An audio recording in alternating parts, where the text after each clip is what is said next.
Hello everyone and welcome to my channel, and today I will be reading a multi-character listener by me, so let's get into it. Muichirou. Muichirou didn't know how to deal with this. The feeling of you against his chest at the time you cuddled, that alone was something that made his heart beat faster and faster. It wasn't that he didn't know how to deal with it. After all, the two of you have been together for quite a while now, and a decent amount of time meant that you got used to it a little bit, but it didn't mean that you got entirely used to the concept of holding you and loving you. It was a little bit too much at times. The amount of love that his heart felt, the feelings that he went through, they were something else entirely.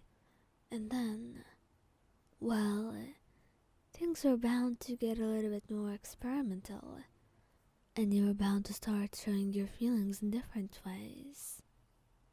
You looked up at him, your eyes wide as you looked over his face, your hands going to his cheeks and holding him gently. Muichirou, could I please do this?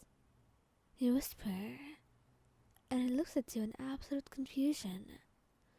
Do what? What are you talking about?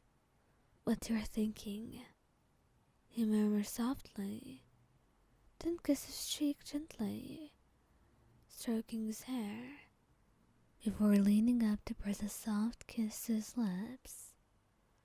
And he feels like he's blessed, his eyes closing as he melts into it, and holds you closer, his arms wrapping around your waist. To be honest, he doesn't say a word after that, and neither do you, because once you pull away, the two of you stare into the other's eyes, and for a moment, if only for a mere moment, everything in the world feels just right, like it was all meant to be from the very start. And now, he's got nothing to worry about. Rengoku. Now, Rengoku was very firm about being respectful, always asking you for permission, whether or not you could do something. He was very clear with that, and it's not like he would ever force anything upon you, but sometimes, or perhaps this time alone, his feelings got the best of him. He's been looking at your eyes for too long, his heart beating a little bit too fast in his chest, and it feels like he's staring at something otherworldly, like you are an angel, and he just had to do something about this. His feelings were too much, overwhelming him, filling his head to the very brim, and filling his heart alongside of it. He doesn't know what to think or feel, but he knows he wants, and more than anything else in the world, he wants you, needs you. So that's why he finds himself stopping you as you talk, and then he leans down, pressing his lips to yours in a gentle soft peck, and once he pulls away, the two of you are staring at one another, and a soft blush stains your cheeks. Rengoku, I didn't expect this. He nods, smiling, and you can see a soft blush on his own cheeks as well. I didn't either, Wyan, but I love you.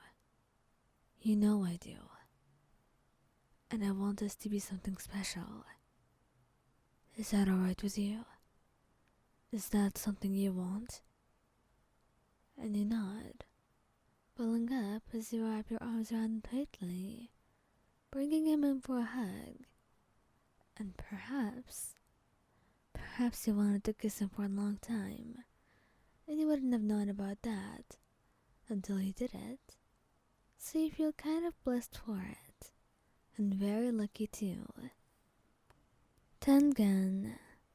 Now Tengen probably took things fast with you. He was in a hurry. Not because he was running out of time or anything, but his feelings were intense. They developed fast. After all, he'd fallen hard for you. All of a sudden, it felt like he couldn't breathe without you. And it's been like that ever since. A feeling that was biting and bugging him. A feeling that wouldn't quite go away, no matter how he tried to deal with it. Not even when he confessed his own feelings to you. Not when he held you.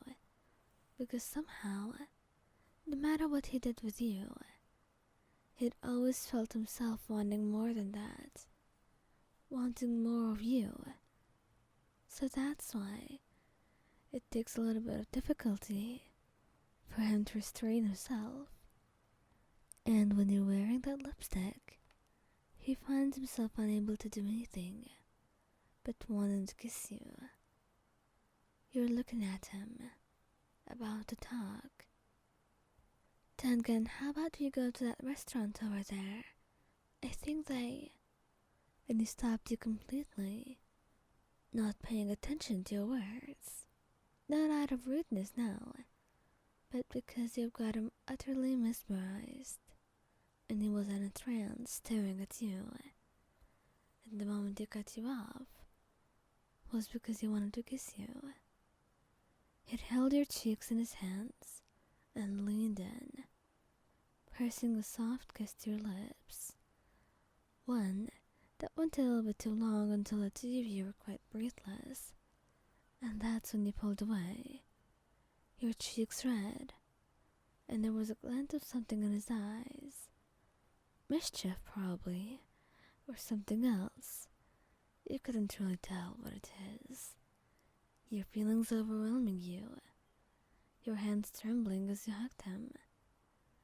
It was not expected, and if you asked him, he would tell you that he didn't expect it either.